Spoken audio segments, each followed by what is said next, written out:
네, 오늘은 마태복음 강의 14번째 시간, 특별히 4장 17절부터 22절까지 말씀 중심으로 제도적 인격과 제자적 인격이라고 하는 제목으로 하나님의 말씀을 상고하고 은혜를 받고자 합니다. 오늘 우리가 읽은 본문 첫 번째 구절 4장 17절에 따르면 예수님의 설교 메시지가 있습니다. 뭐라고 말씀합니까? 회개하라, 천국이 가까웠느니라 라는 말씀이죠. 이 말씀은 동일한 설교를 한 분이 있습니다. 누굽니까? 세례 요한입니다. 3장 2절에 보면 세례 요한도 회개하라, 천국이 가까웠느니라, 똑같은 예수님의 설교와 같은 메시지를 전했습니다. 예수님의 공생애를 시작하시면서 최초의 넘버1 설교는 바로 회개하라, 천국이 가까웠느니라 라는 메시지입니다. 여기서 회개하라 라는 이 표현은 바로 현재 명령형 동사로 사용해서 계속 회개해야 될 것을 명령하는 시제 표현입니다. 그리고 이어지는 표현은 천국이 가까웠느니라 라는 표현이 있습니다.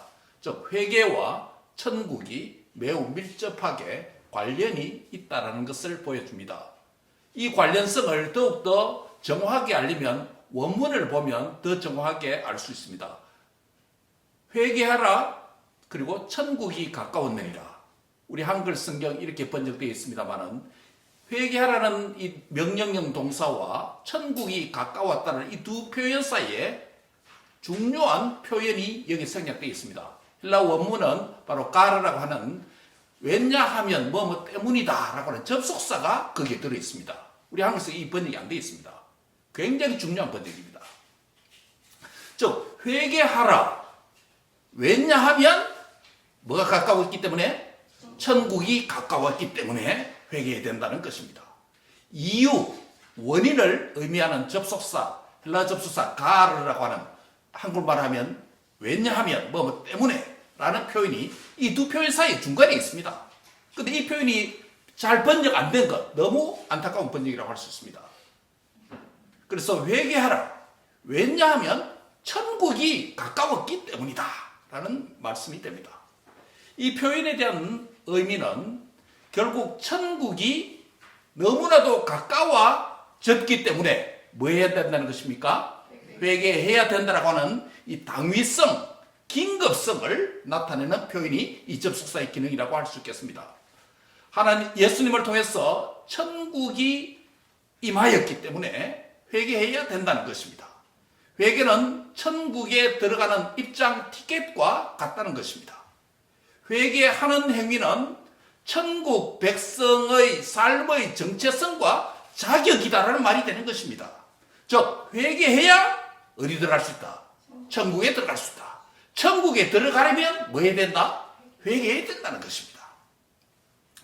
그리고 또 다른 하나의 이어지는 의미는 천국 백성이 이미 된 자들은, 예수님을 믿고 회개해서 천국 백성이 이미 된 자는 계속적으로 회개하는 삶을 살 때 천국 백성됨을 이 땅에서 누릴 수 있다라는 의미도 담겨 있습니다. 그래서 이 말은 천국 백성은 계속적으로 죄를 짓는다라고 하는 부정적 의미를 가지고 있다라고 말하는 것이 아니라 예수님을 믿고 이미 회개한 우리는 천국이 저와 여러분 안에 임하였는 줄 믿으시기 바랍니다. 예수님 믿기 전에는 죄가 천국 문을 닫게 했습니다. 회개와 믿음은 천국 문을 다시 열게 했습니다. 그러나 이제 예수님을 믿은 후에 성도가 범하는 죄는 주님과 우리 사이에 교제를 단절하게 만든다면, 회개는 주님과 우리 사이에 교통의 교제를 위한 다리를 다시금 이어준다는 것입니다. 예수님의 성품과 형상을 내 안에서 새롭게 자라가게 하고 담게 하고 천국을 지속적으로 내 안에서 이 땅에서 풍성하게 누리게 하는 것이 바로 계속 회개하는 삶이다 라고 말할 수 있는 것입니다. 천국을 이미 경험하고 있는 저와 여러분은 마지막 영원한 천국에 들어갈 때까지 긴장을 늦출 수가 없습니다. 마귀와 영적 전투를 하고 있고 연약한 우리 자신 때문에 그렇습니다. 그래서 빌립보서 2장 12절에는 뭐라고 말합니까? 너희는 두렵고 떨림으로 너희의 구원을 계속 이루어 가야 된다고 권고하고 있지 않습니까? 예수님을 믿는 자로 살아갈 때 우리는 여러 종류의 크고 작은 실수와 죄를 범할 수 있습니다. 죄는 하나님과 교제를 일시적으로 깨뜨릴 수 있습니다. 성도에게. 죄는 성도로 하여금 천국의 삶을 이 땅에서 풍성하게 누리지 못하도록 방해합니다. 그러나 회개는 단절된 교제를 다시금 회복해 주셔서 천국의 삶을 이 땅에서도 풍성하게 계속 누리도록 하게 하는 하나님의 은혜인 줄 믿으시기 바랍니다. 그래서 회개한다는 것은 너무나 좋은 거예요. 너무나 좋은 거예요. 회개 안 하는 게 문제지. 회개는 너무 좋은 거예요. 감사한 겁니다. 그래서 천국 백성된 성도인 우리는 회개하는 행위와 떨어질 수 없는 죽는 순간까지 회개하면서 천국의 삶을 회복하고 지속적으로 풍성하게 이 땅에서 누려야 될 줄 믿습니다. 오늘 제목이 무엇입니까? 설교 제목이 무엇입니까? 제도적 인격과 제자적 인격입니다. 대체 이 말이 무슨 말일까요? 오늘 본문을 통해서 이제 살펴보려고 합니다. 오늘 첫 시작 구절이 뭐라고 그랬죠? 예수님의 첫 번째 설교인 회개하라 왜냐하면 천국이 가까웠느니라. 똑같은 상황이 세례 요한에게 있을 수도 있었습니다. 3장 2절에 보면 회개하라 천국이 가까웠느니라 라고 말했습니다. 동일한 설교에 대한 양쪽 사람들의 반응이 차이가 있습니다. 요한의 세례를 앞에서 회개하라 천국이 가까웠느니라 이 말씀 앞에서 많은 사람들이 나와서 자신의 죄를 회개하고 세례를 받았지 않습니까? 그런데 독특한 두 그룹의 무리가 있습니다. 누구였죠? 사두개인과 바리새인이라고 하는 그룹이 있었습니다. 바리새인과 사두개인들이 요한이 세례 베푸는 곳으로 왔습니다. 요한이 그들에게 뭐라고 말했죠? 독사의 자식들아, 누가 너희를 가르쳐 임박한 하나님의 진노를 피하려고 하더냐? 도끼가 이미 나무 뿌리에 놓여져 있다. 심판 직전이란 말이겠죠. 요한이 왜 바리새인과 사두개인들에게 독사의 자식들아라고 말했을까요? 그들은 뭐가 없기 때문에? 회개가 없기 때문에 그렇습니다. 회개를 도무지 하지 않기 때문입니다. 잘못된 행동을 바꾸지 않는, 즉 회개에 합당한 열매를 맺지 않기 때문에 독사의 자식들아라고 불리는 것입니다. 이들은 신약 성경에서 회개하지 않는 사람들의 대표자입니다. 대표 그룹으로 말할 때 누구 언급됩니까? 바리새인들과 사두개인들입니다. 이들은 구전의 율법의 전통에 얽매여서 지금 우리 예수님을 통해서 도래하게 된 천국과 메시아의 새 시대가 왔다는 것을 알지도 못하고 시대 감각을 상실하고 살아가고 있습니다. 이들은 그들이 그동안 쌓아왔던 쌓여져 있는 문화 속에 있었던 전통에 매여서 그 삶의 영성은 경직되고 딱딱하고 각질화 되어버렸습니다. 생명력을 잃어버렸습니다. 그들의 경직된 영성과 전통을 절대화하고 그것을 도무지 바꾸거나 교정하거나 그것을 원치 않는 자들이 되었습니다. 새로운 시대가 도래했는데도 그 시대는 메시아의 교훈에 따라 새로운 질서 아래서 신앙생활을 해야 되는 새로운 상황이 왔지만 여전히 옛 질서와 그들의 종교적 전통에 사로잡혀서 도무지 마음을 열지 않았습니다. 그들은 잘못된 전통에 사로잡혀서 새로운 메시아 시대, 은혜의 시대, 복음의 시대, 하나님의 나라의 시대가 도래했다는 것을 전혀 느끼지 못하고 있다는 것입니다. 한마디로 그들은 어둠 속에 사로잡혀 있습니다. 하나님의 나라의 햇빛으로 오신 그리스도를 보지 못하고 있다는 것입니다. 새 시대의 그리스도이신 성령의 사역과 메시아의 말씀 사역으로 인해서 그들 자신과 공동체가 새 질서 안에서 갱신되고 새롭게 변화될 필요가 있었는데도 불구하고 그들은 마음을 콱 닫아버리고 돌같이 딱딱한 오랜 고목같이 각질화되어버린 그런 영성을 가지고 있는 상태에 있습니다. 한마디로 생명력을 잃어버린 경직된 종교 체계 속에서 제도 속에서 스스로 구속되어 얽매여 있다는 것을 알지도 못하고 있다는 데에서 더 안타까운 상황입니다. 이들은 현재 회개하고 그리스도를 통해 이미 임한 하나님 나라의 백성의 첫 번째 자질인 이 회개할 기회를 왔는데도 불구하고 회개하지 않기 때문에 임박한 하나님의 진노가 그들이 지금 피할 수 없을 만큼 도끼가 나무 뿌리에 놓여 있다라고 경고를 받고 있는 것 아닙니까? 세리와는 이미 도끼가 나무 뿌리에 놓여 있다라고 경고했습니다. 그들은 성령과 메시아를 통한 새로운 시대의 감각을 상실하고 종교적 관습만 따졌습니다. 그들은 참된 회개를 유도하는 이 유연한 영성, 플렉스블 스피리추얼리티, 유연한 영성을 상실해버렸습니다. 이런 유연한 영성이 없는 상태를 다른 말로 하면 완고한 마음, 굳은 마음이라고 말할 수 있습니다. 그래서 성경은 종종 뭐라고 말합니까? 너의 밭을, 마음의 밭을 기경하라, 갈아엎으라라고 말하지 않습니까? 그 굳은 마음 상태를 바로 바리새인과 바로 사두개인의 상태다라고 말하는 것입니다. 한마디로 말하면 그들의 마음과 생각과 말과 행동과 삶의 습관을 바꾸려고 하는 생각은 1도 없는 상태입니다. 1도 없는 상태입니다. 한마디로 회개하지 않는 상태입니다. 이런 자들을 무슨 인격이라고 부른다고요? 제도적 인격이다 라고 저는 오늘 부르려고 합니다. 여러분, 제도 자체가 나쁜 것은 아닙니다. 그렇죠? 전통도 좋은 전통이 있습니다. 제도도 좋은 제도가 많습니다. 여러분, 민주주의가 정착되려면 또 작은 나라에서 신흥국가들이 민주주의가 시작되고 점차적으로 뭐가 됩니까? 제도가 되는 게 맞습니다. 어때 한 사람이 다 할 수 있습니까? 제도가 움직이도록 해야 되죠. 제도는 좋은 겁니다. 그런데 제도적, 관료적 그런 풍토가 잘못된 것이죠. 더 밝은 빛이 오면 그 빛을 받아들여야 되는데 그동안 해오던 것이 절대적인 진리라 생각하고 그것만 고수하다가 참 진리가 왔는데도 깨닫지 못하고 회개하지 않는 그런 딱딱한 관습화되고 제도화된 그런 인격을, 신앙을 제도적 인격이라고 부를 수 있는 것입니다.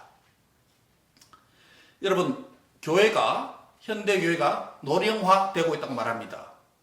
교회가 점점 늙어가는 이유는 반드시 현대교회 성도들이 나이가 고령화되기 때문에 아닙니다. 하나님의 말씀과 그분의 뜻 앞에서 자신의 교만한 생각을 포기하지 않고 고수하는 것 때문에 교회가 사실은 늙어가는 것입니다. 어떤 분은 육체적 나이는 점점 많아지는데 영혼의 나이, 신앙의 나이는 점점 젊어지는 분들이 많습니다. 우리 교회들이 그렇습니다. 어떤 분은 육체적 나이는 아직 젊은데 도리어 신앙의 나이와 영혼의 나이는 점점 노령화되는 아이러니컬한 경우도 있을 수 있습니다. 육체적 연령이 고령화되는 것은 문제되지 않습니다. 사람이 다 시간이 지나면 나이가 많아지잖아요. 더 큰 문제는 뭐냐면 우리의 신앙이, 영성이 노령화되는 것이 더 위험한 것입니다. 앞서 말씀드린 대로 감사한 것은 우리 교회 출석하는 모든 성도님들은 믿음의 연령은 제가 볼 때 청년과 같습니다. 할렐루야! 감사합니다. 더 배우고자 하고 조그만 일에도 회개하려고 하고 이런 거 볼 때 너무 귀한 것입니다. 말씀 앞에 얼마나 순수한지 모르겠습니다. 말씀 앞에 자신의 잘못을 깨닫고 성령께서 지적해 주시는 죄악을 정직하게 겸손하게 있는 그대로 회개하는 자는 바로 육체적인 연령이 늙더라도 영성은 늙는 것이 아닌 줄 믿습니다. 말씀 앞에 자신을 가두는 완고한 마음, 완악한 생각, 굳어진 마음을 내려놓아야 되는 줄 믿습니다. 신앙의 젊음을 지키는 비결이 바로 여기에 있습니다. 영적인 군사를 빼는 영적인 다이어트의 길이 바로 여기에 있습니다. 저와 여러분의 신앙은 세월이 지남에 따라 시간이 지날수록 잘못된 전통과 옛날의 내 신앙의 종교적 관습에 고착되어서 회개하지 않는 상태가 아니라 날마다 말씀과 성령의 역사가 나에게 임하고 역사하시면 하나님 앞에 나를 그 말씀과 성령의 조명이 해주시며 나의 죄를 정직하게 회개하고 하나님께 더 가까이 가는 복된 성도가 되시기를 축원합니다. 이게 영적인 군사를 빼고 영적인 다이어트를 잘하는 것이고 이것이 영적으로 젊어지는 비결입니다. 하나님의 말씀과 성령 앞에서 굳은 마음을 제하고 완악한 죄악을 그치고 교만한 생각과 말을 누구뜨리고 유연하고 부드러운 영성을 회복하는 은혜가 있기를 바랍니다. 그렇게 되면 교회는 노령화되지 않습니다. 교회는 점점 더 젊어질 수 있습니다. 우리 현대교회 이 진단할 때 연령, 사회적 현상, 노령화된다를 잘못 진단했습니다. 우리가 나이가 보통 50세 지나면 자기의 인생 철학과 방향이 고착되어서 뭐 새로운 것이 오더라도 잘 받아들이려고 하지 않는 그런 습성이 우리에게 있습니다. 그러나 신앙세계에 있어서 나이가 더 많아질수록 말씀과 성령의 강력한 빛과 조명이 우리에게 임하시면 젊은이든지 연로한 분이든지 하나님의 말씀 앞에 겸손히 무릎을 꿇고 내 자신을 말씀 따라 바꾸고 교정하는 회개하는 삶이 있기를 바랍니다. 그런 사람은 늙지 않습니다. 늙지 않습니다. 신앙의 젊어지는 비결이 바로 여기에 있다는 것입니다. 사랑하는 성도 여러분, 우리 자신도 의식하지 못하는 가운데 우리의 신앙 인격이 제도화되어서 제도적 인격이 되어서 주와 복음과 하나님 나라의 대적이 되지 않도록 깨어 있기를 바랍니다. 하나님의 말씀과 그분의 뜻 앞에서 유연하고 온유한 심령을 유지하는 은혜가 있기를 바랍니다. 두 번째로 제자적 인격은 어떤 것일까요? 역시 3장 2절에 요한이 회개하라 천국이 가까웠느니라 이 메시지 앞에 반응한 바리새인과 사두개인들의 무리가 그들의 반응을 볼 때 제도적 인격이라면 똑같은 메시지가 오늘 17절에 회개하라 천국이 가까웠느니라는 예수님의 이 말씀 앞에 제자적 인격을 나타내는 반응을 보이는 두 그룹의 사람이 등장합니다. 매우 흥미롭습니다. 똑같은 메시지, 즉 회개하라 천국이 가까웠느니라는 이 메시지 앞에 전자의 그룹은 바리새인과 사두개인 이 두 그룹 제도적 인격이라며 지금 오늘 17절 말씀에서 회개하라 천국이 가까웠느니라는 이 설교 앞에 두 그룹의 형제들이 등장합니다. 이 두 그룹을 제자적 인격이라고 부를 수 있습니다. 왜 그럴까요? 첫 번째 제자적 인격의 그룹을 볼까요? 누가 등장합니까? 베드로와 안드레 형제가 등장합니다. 바리새인과 사두개인과 같이 종교적 지위와 정치적 권력과 하나님에 대한 왜곡된 지식을 통해 종교적 관습과 전통에 얽매이는 예루살렘 종교 엘리트들과 달리 예수님은 지금 어디에 왔습니까? 지난주에 설교에 따르면 북쪽에 서불론 땅과 납달리 지경, 그렇죠? 갈릴리 지역. 그 땅이 이사야 시대부터 어떤 땅이라 그랬습니까? 흑암과 사망과 그늘에 앉아있는 이방 민족 통치 아래 비참한 땅이 된 그 상태라고 했지 않습니까? 바로 흑암과 비참의 땅에 우리 주님께서 그 땅을 밟으시면서 첫 번째 제자적 인격을 대면하시기 전에 회개하라 천국이 가까웠느니라 라는 이 메시지를 전하십니다. 이 메시지에 대한 반응이 첫 번째 제자적 인격의 그룹인 베드로와 안드레의 형제를 통해서 나타나고 있다는 것입니다. 마태복음 3장 7절에 보면 요한이 이 설교를 한 이후에 바리새인과 사두개인이 오는 것을 뭐 했다고 했습니까? 보았다. 호라오라는 이 동사를 썼습니다. 마태복음 3장 7절에.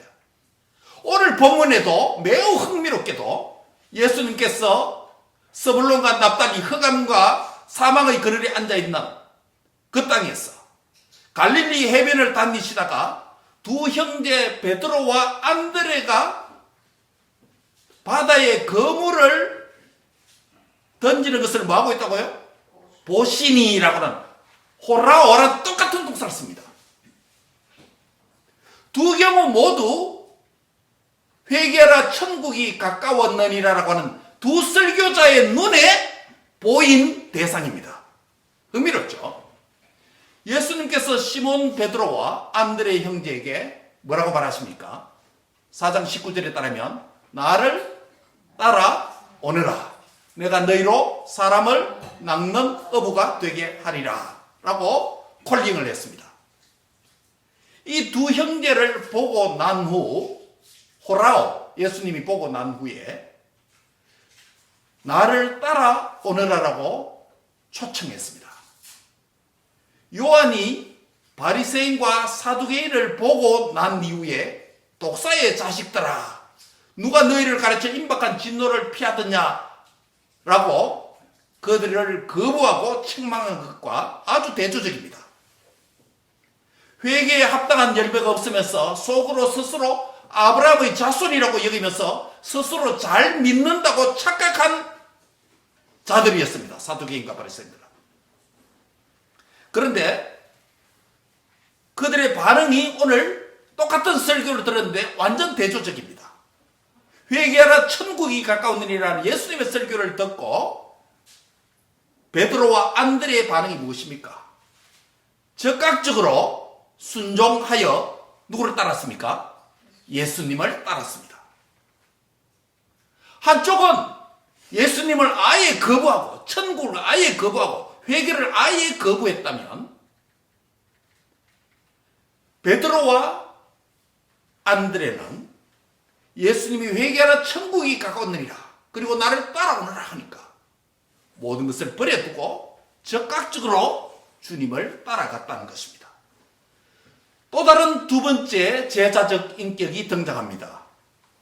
역시 바리새인들과 사두개인과 같이 종교적 지위나 정치적 권력이나 하나님에 대한 왜곡된 지식을 통해 종교적 관습과 전통에 얽매이는 자들인 종교 엘리트들과 달리 예수님은 북쪽 스불론과 납달리 지경에 흑암과 사망과 그늘에 앉은 이방 민족의 통치 아래 비참한 땅에 거주하는 갈릴리에서 두 번째 또 다른 제자적 인격, 또 다른 한 형제 그룹을 만납니다.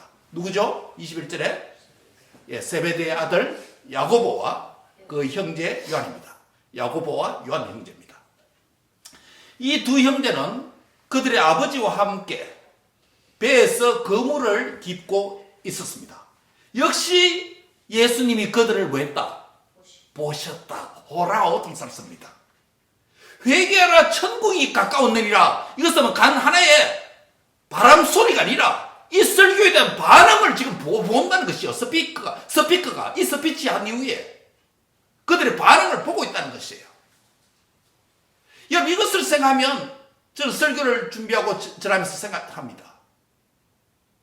하나님께서 말씀하시잖아요. 저와 여러분에게 이 말씀을 통해서 말씀하실 때 우리의 반응이 어떤지 주님이 지금 호라오 말씀 주신 분이 그것을 우리의 반응을 보고 계신다는 사실이에요.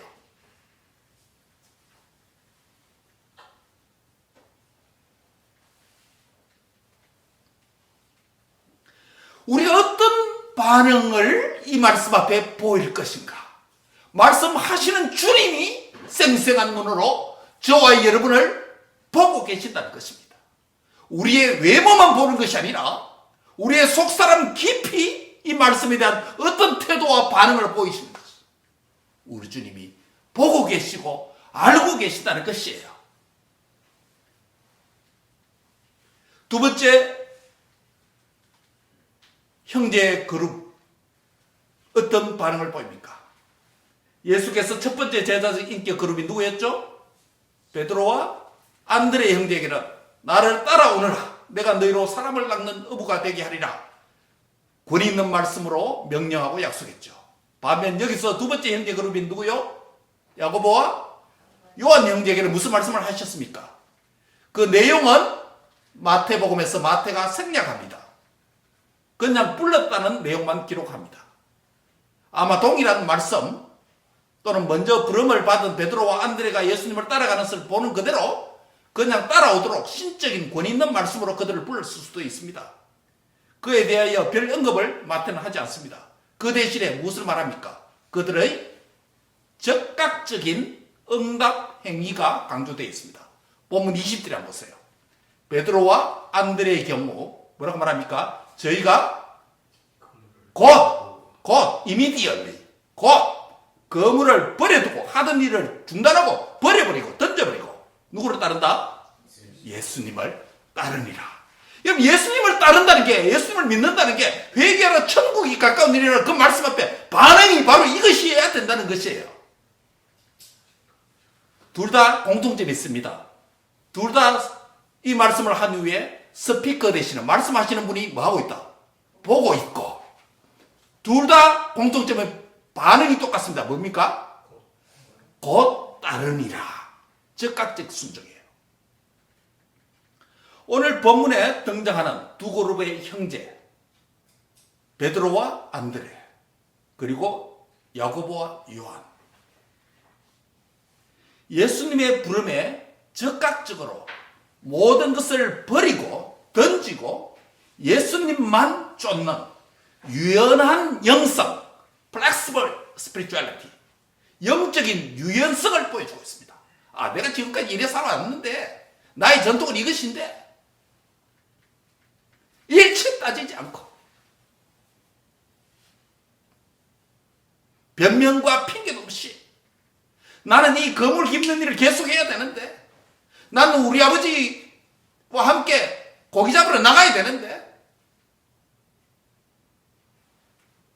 일체 그런 표현 없습니다. 곧 따르니라 라는 응답이 그들에게 있었습니다. 바로 이러한 인격, 이러한 신앙, 이러한 삶을 오늘 제가 뭐라고 부른다고요? 제자적 인격이다. institutional personality, 제도적 인격, 종교적 인격, 관습적 인격, 문화적 인격이 아니라 말씀 그대로 믿고 듣고 순종하고 그분에게 따라가는, 전폭적으로 의지하는 제자적 인격이 무엇인지 이 본문이 매우 앞본문과 대조적으로 동일한 메시지 앞에 다른 반응을 통해서 저와 여러분에게 교훈하고 있습니다. 전자에 있는 그룹, 즉 바리새인과 사두개인들은 제도적 인격입니다. 왜냐하면 도무지 회개하지 않고 완악한 잘못된 제도나 소속 그룹의 전통에 얽매여서 이데올로기에 갇혀있기 때문입니다. 후자의 그룹, 제자적 인격 또는 예수님의 제자들이죠. 왜냐하면 이들은 기존의 삶의 방식과 현재에 중요하다고 생각되는 삶의 장소를, 그들의 의존 대상들을 과감히 내려놓고 주님을 따르고 순종하는 길을 선택했기 때문입니다. 왜냐하면 이들은 기존의 삶의 방식과 의존 대상들을 과감히 내려놓고 예수님만이 참이다라고 결정했기 때문입니다. 전자의 그룹을 종교인이라고 부른다면 후자의 그룹을 생명 얻은 자라고 부를 수 있습니다. 전자를 율법주의, 전통주의, 제도적 인격으로 부른다면 후자는 복음주의, 복음의 사람, 생명의 사람이라고 부를 수 있습니다.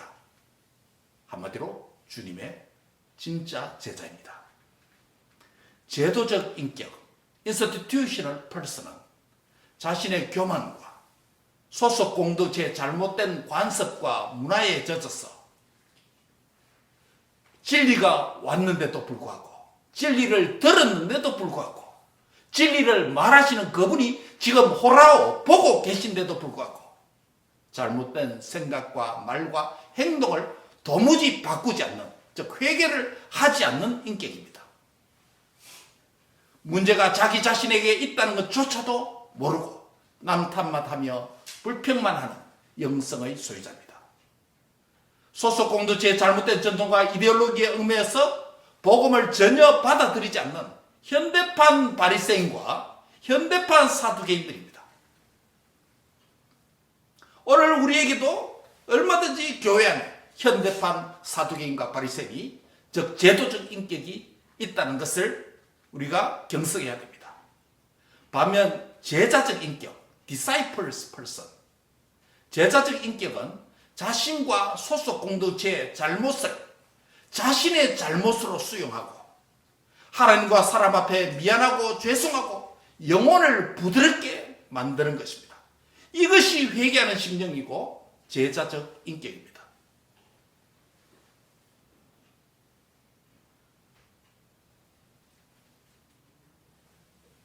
제가 어저께 저녁을 쿠킹을 하면서 하는 일이 너무 많아가지고 뭘 해야 될지 몰라가지고 하고 쿠킹을 하고 있었는데 다민이에게 이 후라이팬에 계란 좀 이렇게 좀 해라 하니까 뭐 잘 안 했는지 모르겠습니다. 그 제가 순간적으로 좀 화가 나더라고요. 아빠 왜 패닉하냐고 그러더라고요. 어쨌든 패닉한 것은 내가 잘못입니다. 그 내가 있을 그 전에 우리 아들 만나서 내가 어제 미안했다라고 말하려고 그렇게 했는데 뭐 시간 놓쳐버렸습니다. 잘못했습니다. 나이가 많든 또 지위가 높든 잘못된 것은 잘못된 것이라고 말할 수 있어야 됩니다. 그게 유연한 플렉스블한 영성입니다. 제도나 전통에 억눌려서 그것을 내려주지 않는 제도적 인격이 되면 신앙이 노령화되는 것입니다. 생명력을 잃게 되는 것입니다. 이번 2월 달에 우리에게 주신 말씀이 뭐라고 그랬죠? 하나님의 뜻대로 하는 근심은 후회할 것이 없는 어디에 이르게 한다고요? 구원에 이르게 하는 회개를 하게 된다. 세상 근심은 사망을 이룬다. 라고 고린도후서 7장 10절에 말합니다. 제자적 인격은 회개하는 자, 자신의 범한 죄 때문에 고민하고 근심하고 그래서 결국 회개하는 그것이 구원에 이르게 하는 하나님의 은혜가 된다는 것입니다. 두 종류의 근심이 있습니다. 하나는 하나님의 뜻대로 하는 근심이 있습니다. 이 근심은 자신이 하나님과 사람 앞에서 죄를 범하여서 미안하고 죄송하고 아파하고 슬퍼하고 이제는 다시는 안 그러겠다고 행동을 바꾸는 진심의 회개라고 할 수 있습니다. 이 근심은 구원에 이르게 하는 회개의 열매를 맺도록 하는 것입니다. 반면 두 번째 근심은 세상 근심입니다. 세상 근심은 자신의 야망과 물질과 탐욕 때문에 갖는 근심입니다. 이 근심은 사망이라고 하는 열매를 맺게 만듭니다. 여러분은 하나님이 기뻐하시고 하나님의 뜻대로 하는 근심을 하는 은혜가 있기를 바랍니다. 이 근심은 후회할 것이 없는 구원의 열매, 생명의 열매, 천국의 기쁨을 이 땅에서 풍성히 누리도록 만들어줍니다. 말씀을 맺습니다.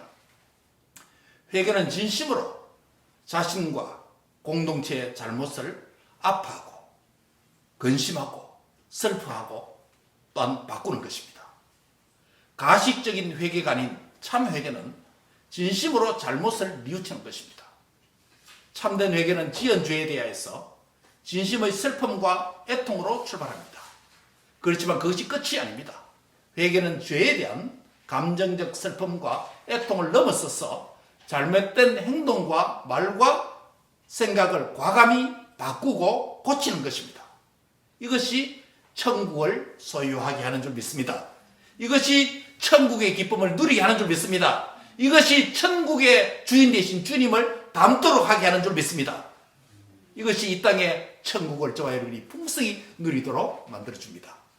여러분 자신은 사두개인과 바리새인의 이 그룹과 베드로와 안드레 그리고 야고보와 요한의 이 그룹 사이에서 즉 제자적 인격입니까? 제도적 인격입니까? 어떤 인격의 성향과 삶을 내 자신의 영성과 삶은 드러내고 있다고 생각합니까? 요한과 예수님의 외침인 동일한 설교 메시지인 회개하라 천국이 가까웠느니라.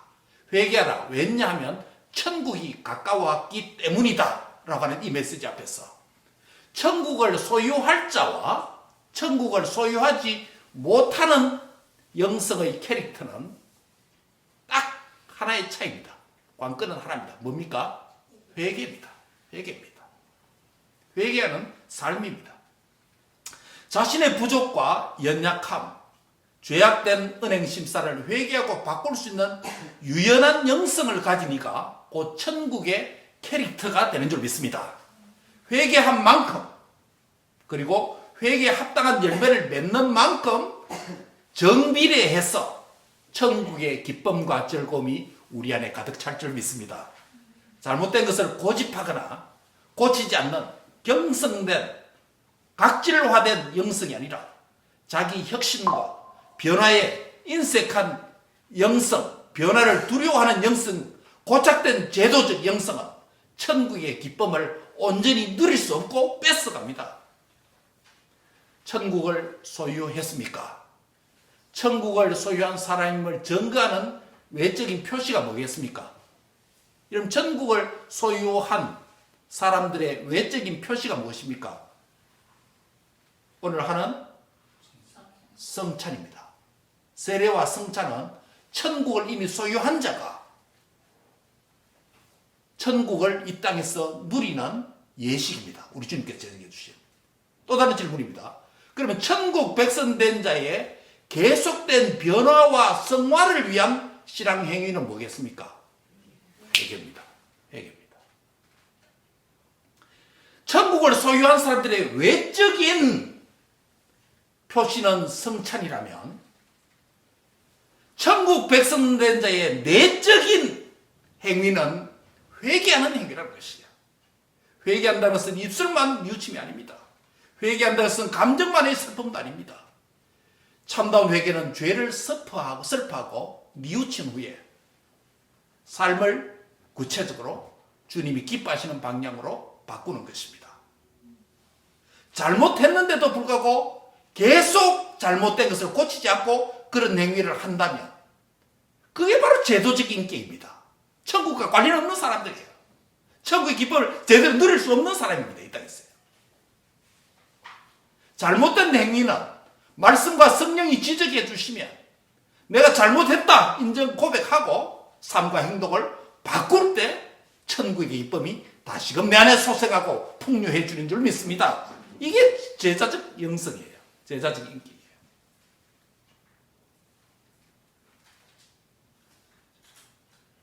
참다운 회개와 회개에 합당한 삶을 실천하는 것이 하나님 앞에서 성령의 도움을 통해서 저와 여러분에게 많이 일어나기를 축복합니다.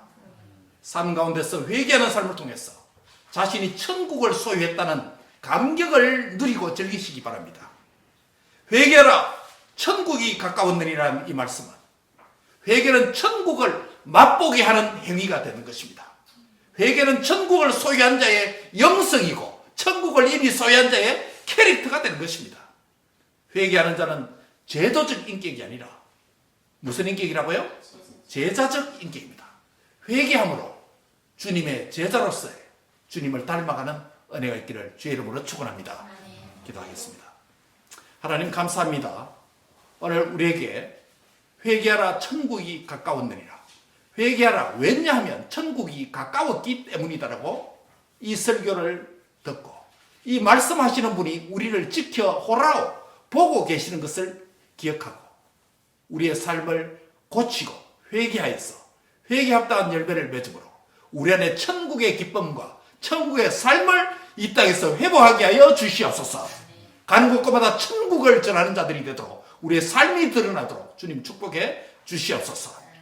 또한 천국 백성 된 우리에게 외적인 표시로서 성례를 우리에게 선물로 주신 하나님을 찬송합니다. 이 성례를 통해서 천국 백성됨을 이곳에서 이 땅에서 누리는 은혜가 있도록 역사해 주옵소서. 예수님의 이름으로 기도합니다. 아멘.